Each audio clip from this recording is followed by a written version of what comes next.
Krijohet deponi e egër në afërsitë të Drislës. Komuna e Butelit fajson qytetarët e pandërgjegjshëm.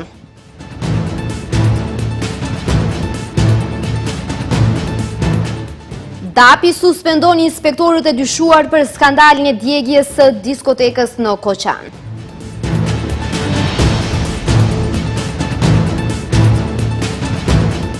Ministria e Jashtme jep detaje për rregullat e reja për hyrje në vendet e Bashkimit Evropian.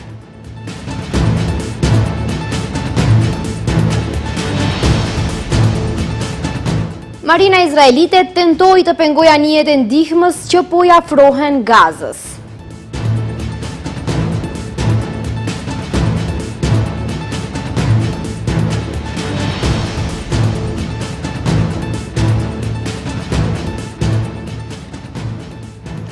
Përshëndetje të nderuar shikues, këto janë lajmet orës 15:55 në televizionin Shenja.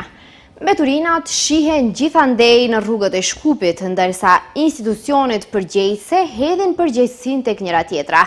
Një deponi e egër është krijuar në afërsi të deponisë legale në Drislla. Të dy anët e rrugës që të çon në këtë lokalitet shihen mbeturina të hedhura anash. Komuna e Butelit fajson qytetarët e pandërgjegjshëm për krijimin e deponive të egra.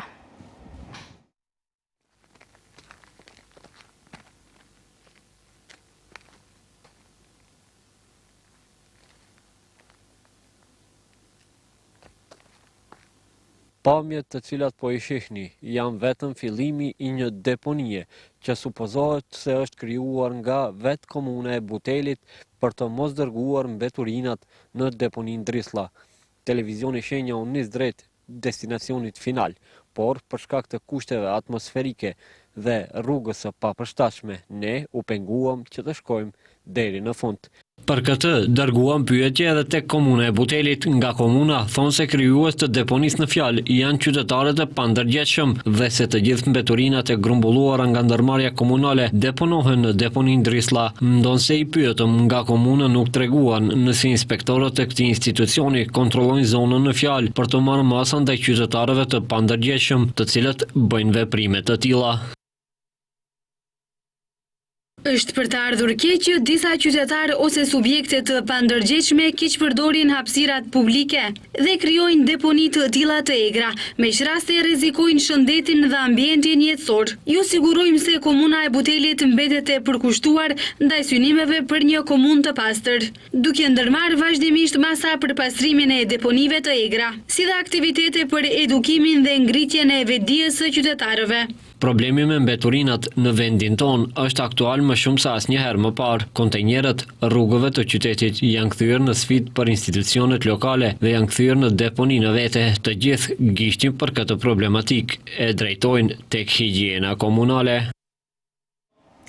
Pas publikimit të emrave në raportin hulumtues të IRL-s, Drejtoria e të Ardhurave Publike ka suspenduar nga puna inspektorët e përmendur si të përfshirë në skandalin e djegjes së diskotekës në Koçan. Drejtoria ka theksuar se një sjellje e tillë përfaqëson një shkelje të rëndë të kodit të sjelljes së këtij institucioni. Drejtoria e të Ardhurave Publike ka suspenduar nga puna inspektorët emrat e të cilëve u përmendën në raportin e laboratorit të gazetarisë investigative. Deri në zbardhjen e plotë rastit në fjalë, ka njoftuar nga DAP. Ata thanë se kjo masë është marrë me qëllim të mbrojtjes së integritetit institucional, reputacionit të DAP-it dhe besimit të qytetarëve.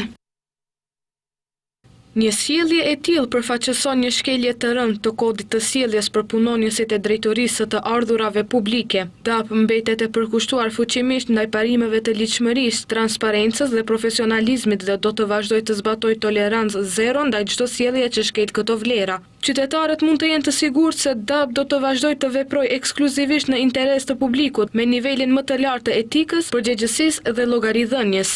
Prokurori publik Ljub Çokocevski ditën e djeshme i pyetur lidhur me këtë, tha se mesazhet e publikuara janë vetëm një pjesë e dëshmive që ka prokuroria dhe sa ato përmbajnë vjetra veprime inkriminuese. Ai theksoi se procedura akoma nuk është e mbyllur. Të dielën IRL publikoi një dokumentar për zjarrin në Koqan, në të cilën u paraqitën mesazhe telefonike në mes disa inspektorëve të DAP-it dhe pronarëve të diskotekës Puls në Koqan, të cilat tregonin bashkëpunimin ndërmjet tyre në dhënien e informacioneve të paautorizuara në lidhje me kontrollet e institucionit, në fjalë pra DAP. Ministria e Punëve të Brendshme i ka njoftuar qytetarët për detajet rreth sistemit për hyrje dhe dalje në Bashkimin Evropian që do të nisin nga 12 tetori. Ky sistem kërkon që qytetarët që vijnë nga vende jashtë BE-s ose zonës Schengen të lënë të dhëna biometrike, gjurmëgishtash dhe fotografi që në hyrjen e parë në ndonjë nga shtetet anëtare të Bashkimit Evropian. Nga 12 tetori startojnë rregullat e reja për hyrje në BE. Ministria e Punëve të Brendshme i ka njoftuar qytetarët për detajet rreth sistemit për hyrje dhe dalje që Bashkimi Evropian gradualisht do të fillojë implementimin për hyrje dhe dalje nga vendet anëtare të saj. Sistemi i ri, zbatimi i plotit të cilit pritet të përfundojë deri në prill 2026, kërkon që qytetarët që vijnë nga vendet jashtë BE-s ose zonës Schengen të lënë të dhëna biometrike, gjurmëgishtash dhe fotografi që në hyrjen e parë në ndonjë nga shtetet anëtare të Bashkimit Evropian.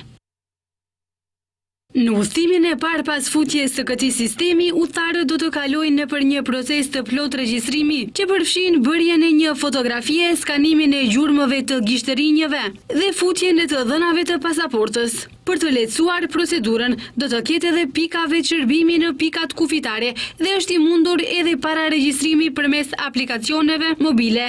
Në udhëtimet pasuese, kontrolli do të jetë dukshëm më i shpejtë sepse të dhëna do të ruhen tashmë në sistem dhe do të kryhet vetëm verifikimi i tyre. Sistemi do të jetë aktiv në të gjitha 29 vendet në mesin e të cilave Greqia, Bullgaria, Austria, Gjermania, Franca, Italia, Spanja, Suedia, Islanda, Norvegjia, Zvicra dhe Liechtensteini. Ndërsa do të vlejë për të gjithë udhëtarët e shteteve jo anëtare të BE-s dhe të zonës Schengen, të cilët udhtojnë për periudhë të shkurtë deri 90 ditë ose 180. Deri më 10 prill shtojnë ata të gjitha vulat në pasaporta do të zëvendësohen nga të dhëna elektronike. Sistemi do të futet në përdorim në faza nga tetori 2025 deri në prill 2026. Kjo do të thotë që disa udhëtar do të vazhdojnë të marrin vulë në pasaportat e tyre, derisa të gjitha pikat kufitare të kalojnë gradualisht në të dhëna të plota digjitale. Nga 10 prillit 2026, vulat e pasaportave do të zëvendësohen plotësisht nga të dhënat elektronike. Qëllimi sipas tyre është që të rritet siguria e qytetarëve përmes zbulimit të falsifikimit të dokumenteve dhe mashtrimit me identitetin, terrorizmin dhe migrimin ilegal.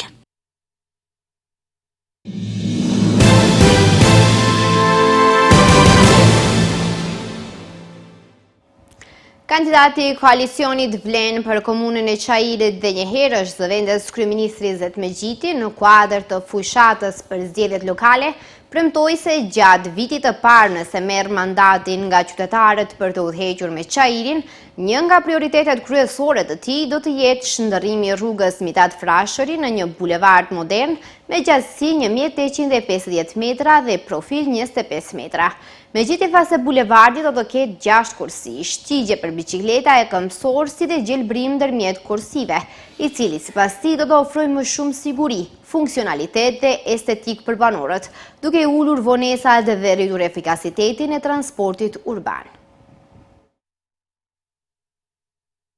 Bulevardi i ri Mitat Frashëri do të lidhet drejt për drejt me rrugën John Kennedy, duke lehtësuar qasjen e studentëve drejt universiteteve dhe duke forcuar lidhjen mes Çajirit, Shqiptorizarës dhe qendrës së Shkupit. Në fazën pasuese parashikohet edhe shndrrimi i rrugës John Kennedy në bulevard duke ndërtuar kështu një qark të ri urban, funksional dhe bashkëkohor për gjithë qytetarët. Kandidati i Aleancës Kombëtare për Integrim për komunën e Çajirit, Bujar Osmani, ka prezantuar një plan të detajuar për zgjidhjen e problemit të mungesës së parkingjeve dhe kaosit urbanistik që prej vitesh e rëndon këtë komunë. Në fokus të planit të tij është ndërtimi i parkingjeve shumëkatëshe, garazheve nëntoksore dhe krijimi i hapësirave të reja për parkim sezonal, në çdo lagje të qajirit. Sipas Osmanit, zgjidhja do të jetë e gjithanshme dhe do të përfshijë 2 mënyra kryesore: ndërtimin e parkingjeve nga ana e komunës në zona të përcaktuara me interes, si dhe përfshirjen e qytetarëve përmes partneriteteve publiko-private, ku komuna do t'i transformojë oborret apo hapësirat private në parkingje funksionale. Bulevardi John Kennedy është i stërngarkuar me vetura. Nuk ka trotuar të lirë atje. Veturat parkohen edhe vetë në rrugë. E vetmja mënyrë, edhe pse është vizion afatmesëm, është që shkolla Vasil Glavinov, ku është edhe qerdhja Barbarda, ka 40.000 metra katror, të cilët ne kemi planifikuar parking në 2 kate nën toksor me 1.000 vende parkimi dhe mbi të shkolla dhe qerdhja e re. VMRO DPMN dhe koalicioni ka vazhduar me fushatën për zgjedhjet lokale, ku të martën kanë qëndruar në Strugë dhe në Resnja. Kryeministri edhe njëherë kryetari i kësaj partie, Kristian Mickoski, nga Resnja theksoi se në këto zgjedhje vendos vetëm populli dhe askush tjetër. Ai tha se Maqedonisi duhet një koalicion për punë dhe për të ardhmen. Mickoski kujtoi arritjet dhe premtimet e 15 muajve të fundit, nga të cilat sipas tij kanë përfituar punonjësit e arsimit, studentët, punonjësit e shëndetësisë, bujqët, investime prej 500 milion eurosh për komunat maqedonase, pagat e papaguara dhe ndihmat e tjera. Unë jam plotësisht i vetëdijshëm për rëndësinë e pritjeve, jam i vetëdijshëm për problemet dhe zhganjimet që kemi trashëguar, e di që jetojmë ende në kushte të vështira, por besoj se ndryshimet e vërteta nuk vinë si rufe, por si lindje dielli, ngadalë për patjetër, një rrezë e parë, pastaj dritë, pastaj ditë, dhe ajo ditë do të jetë e jona.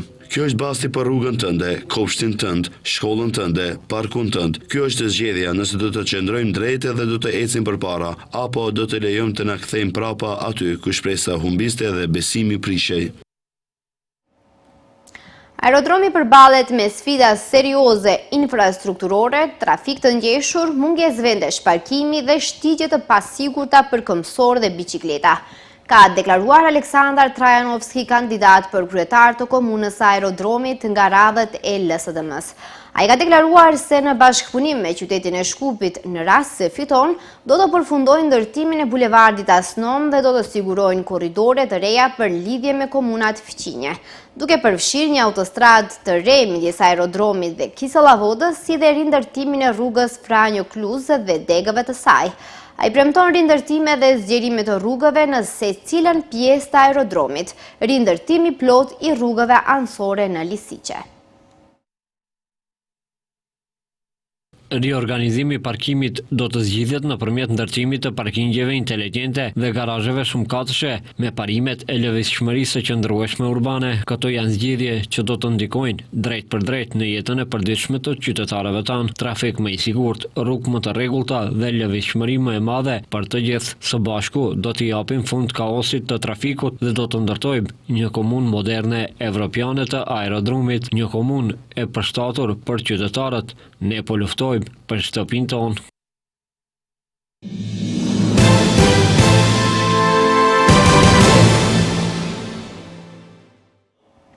Shoqata Hema Onko ka ngritur sot shqetësime rreth mangësive të sistemit shëndetësor, si pasojë të cilave pamundsohet parandalimi i hershëm i kancerit të gjirit. Në konferencën e mbajtur për media me rastin e fillimit të muajit të ndërgjegjësimit rreth kësaj sëmundje, përfaqësues të Hema Onkos thanë se në mungesë të termineve për kryerjen e testimeve, qytetarët detyrohen që të shkojnë në spitalet private. Tetori roz muaj ndërgjegjësimit ndaj kancerit të gjirit ka gjetur pacientët e prekura nga kjo sëmundje me problemet e vjetra. Nga shoqata Hema Onko sot nga klinika e onkologjisë kanë deklaruar se Republika e Maqedonisë së Veriut po dështon në tentativat për parandalimin e hershëm të kancerit të gjirit. Sipas tyre, të dhënat nga anketa e realizuar nga Hema Onko, e cila përfshiu 200 pacient. Rezultatet treguan se për shkak të mungesës së termineve, 70% 70% e pacientëve testimet i kishin kryer në klinika private. Më shumë se 70% e pacienteve tek të cilat sëmundja është diagnostifikuar në fazat e hershme, testimet i kryejnë në klinika private, gjë që sipas mendimit tim është shkatërruese për sistemin e kujdesit shëndetësor. Mendoj se është e qartë pse ndodh kjo. Ka shumë pritje të gjata për takime, për biopsi, për patologji në klinikat shtetërore. Për ne si pacient onkologjik është edhe më shkatërruese që 80% e pacientëve, pavarësisht nëse janë në fazën e parë apo të katërt, fillimisht dërgohen për kirurgji. Ditën e djeshme në media u shpërndan informacione si për shkak të problemeve me shpërndarjen e ilaçeve. Përsëri disa pacient onkologjik kishin ngelur pa ilaçe. Bëhej fjalë kryesisht për pacientet me kancer në gjith dhe terapit e të cilave nuk ishin qenë në dispozicion në klinik për 2 javët e fundit. Tetori është muaji i ndërgjetësimit për kancerin e gjirit në mbar botën, që synon të rrisë vëmendjen dhe mbështetjen për ndërgjetësimin, zbulimin e hershëm, trajtimin dhe kujdesin për këtë sëmundje. Gjykimi kundër ish drejtorit të klinikës së onkologjisë Nikola Vasev dhe ish 2 onkologëve të akuzuar për trajtim jo adekuat të pacientëve është anuluar për më 8 tetor. Shkaku i anulimit është kërkesa e mbrojtjes së Vasev deri tek prokurori publik shtetëror Lub Çokosevski që ta marrë lëndën ose ta dërgojë në prokurori tjetër. Para nisjes së seancës, avokatët e të akuzuarit të parë Nino Vasev, Martin Mitrovski dhe Nikola Stavrevi janë tërhequr nga mbrojtja e të akuzuarit Vasev dhe avokat të ri që do e mbrojnë ish drejtorin Delokadiev janë Delokadiev dhe Spiro Ristovski. Seanca e sotme duhet të vazhdonte me dëgjimin e dëshmitarëve të prokurorisë, prej të cilëve disa ishin thirrur nga gjykata penale e Shkupit. Onkologja Meri Peshevska e akuzuar gjithashtu në këtë rast e pranoi fajin dhe u dënua me 2 vite burgim me kusht, që do të thotë se nuk do ta vuajë dënimin nëse në 5 vitet e ardhshme nuk kryen vepër tjetër penale. Prokuroria akuzon mjekët për krime të rënda kundër shëndetit të njerëzve dhe mjekim të pandërgjeshëm pasi 29 pacient u trajtuan me terapi të papërshtatshme, me devijime në dozë dhe pa vlerësim të duhur të gjendjes shëndetësore.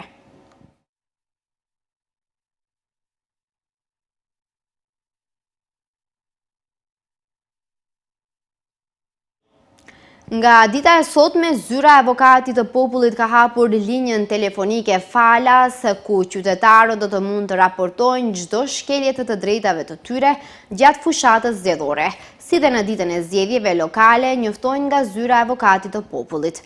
Nga tje thonë se pas çdo denuncimi do të veprohet menjëherë, ndërsa nëse ankesat arrijnë pas orës 16, bisedat do të incizohen dhe do të ndërmerren masa në afatin më të shkurtër.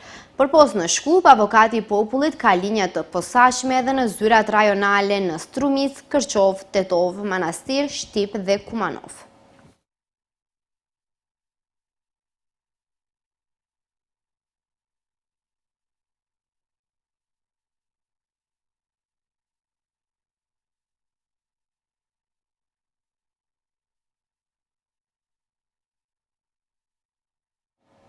Universiteti Nën Teresa në Shkup ka nisur solemnisht vitin e ri akademik. Rektori Bekim Fetaj deklaroi se ky vit akademik nis me rritje të madhe të numrit të studentëve. Prorektori për arsim dhe çështje studentore Fatih Iseni ka thënë se këtë vit për herë të parë kanë kaluar numrin e mbi 1040 studentëve të rinj të regjistruar dhe mbi 100 transfere që janë në proces. Me fillimin e muajit tetor, universitetet në vend kanë hapur dyert për studentët e rinj. Edhe Universiteti Nën Teresa në Shkup ka nisur vitin e ri akademik, kur rektori i këtij institucioni, Bekim Fetaj, ka theksuar rëndësinë e arsimit cilësor dhe përgatitjes së kuadrove të reja për të ardhmen e shoqërisë. Ai theksoi se këtë vit ka një rritje të numrit të nxënësve krahasuar me vitin e kaluar, prej diku 770 arrin në mbi 1100 student, ku gjithashtu theksoi se ka edhe student me transfer.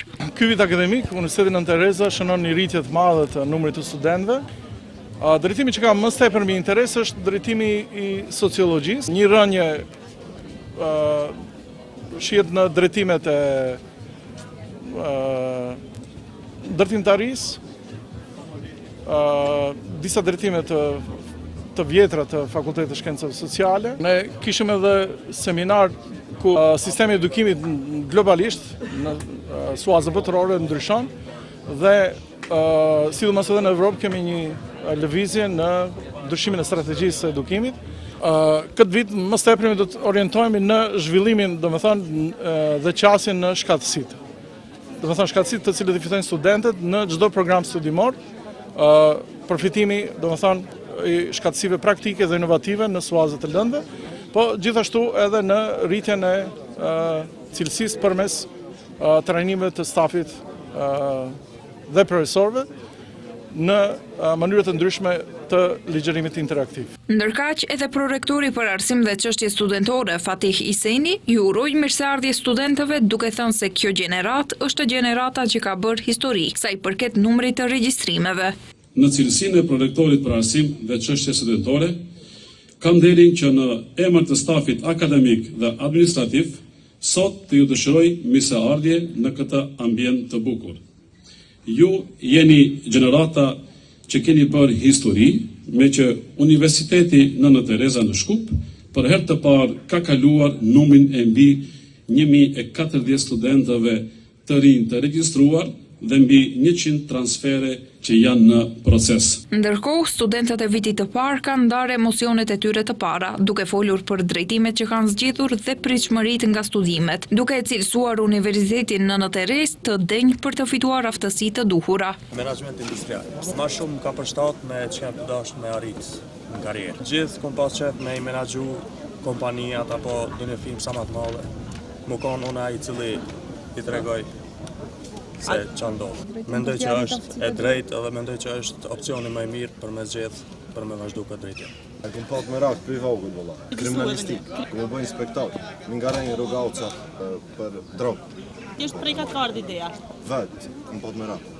Në fund të fjalës së tij, rektori Bekim Fetaj tha se dyert e Universitetit Nëna Tereza do të jenë gjithmonë të hapura për studentët gjatë zhvillimeve të tyre akademike, por edhe pas tyre në raste të ndihmës apo konsultimeve dhe se për këtë kanë edhe mbështetje të plot edhe nga profesorët dhe stafi në tërësi.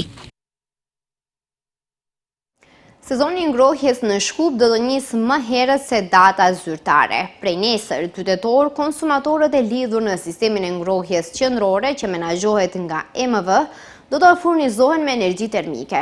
Nga atje u kërkojnë qytetarëve që të kryen me kohë riparimet e instalimeve të brendshme dhe të sigurojnë qasje të papenguar nën stacionet e ngrohjes. Sezoni zakonisht fillon më 15 tetor, por rregulloria lejon nisjen më herët nëse mesatarja ditore e temperaturave bie nën 12 gradë Celsius.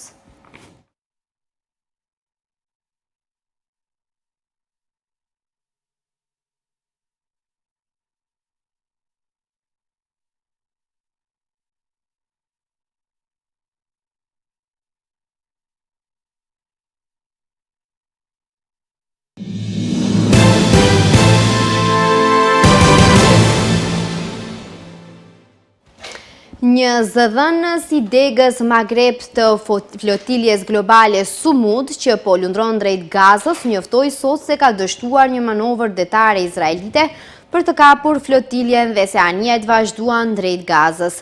Marina izraelite fillimisht u përpoq të bllokonte anijen kryesore Alma, por pjesa tjetër e flotiljes kaloi pa u kundërshtuar. Anijet luftarake izraelite më pas u përpoqën të depërtonin në flotilje nga shumë anë për ta shpërndar atë, por të gjitha anijet manovruan dhe qëndruan në kurs dhe duke i përshkruar përpjekjet si një provë të vendosmërisë së flotiljes, e cila po lundron për të sfiduar blokadën e Gazës nga Izraeli. Anijet tani janë rreth 121 milje detare nga enklava e rrethuar. Ushtria izraelite ka vrarë mbi 66.000 palestinesë, shumica prej tyre gra dhe fëmijë, në rripin e Gazës që nga tetori vitit 2023.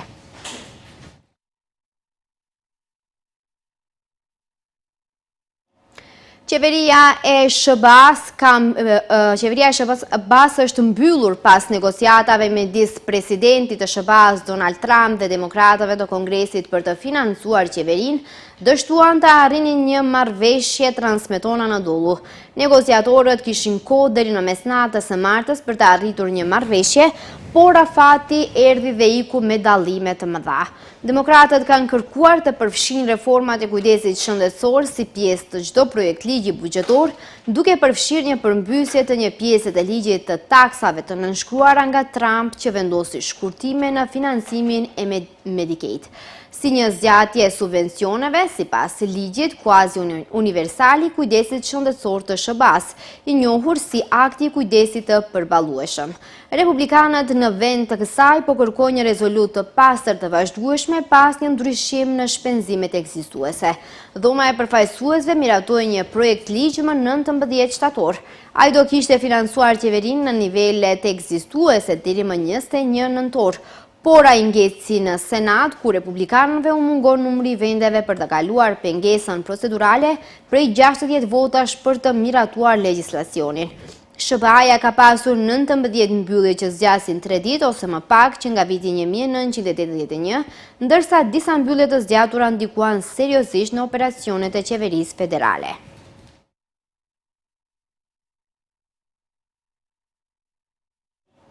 Marrëveshja e lëvizjes së lirë në kufirin Kosovë-Shqipëri pezullohet nga e mërkura e 1 tetorit. Deri në fillim të muajit nëntor, marrëveshja e lëvizjes së lirë mes pikave kufitare të Vërmicës dhe Morinës do të pushojë së funksionuari. Në këtë periudhë, pikat kufitare të Kosovës dhe Shqipërisë do të kryen përpunimin e të dhënave të udhëtarëve dhe drejtuesve të automjeteve përmes një procedure të përshpejtuar, me qëllim që të shmangen radhet dhe pritjet e gjata për shkak të fluksit të lartë të lëvizjeve. Megjithatë, nga fundjava dhe festat zyrtare, qytetarët që udhtojnë me automjete me targa të Shqipërisë dhe Kosovës do të vazhdojnë të kalojnë pa kontrolle kufitare.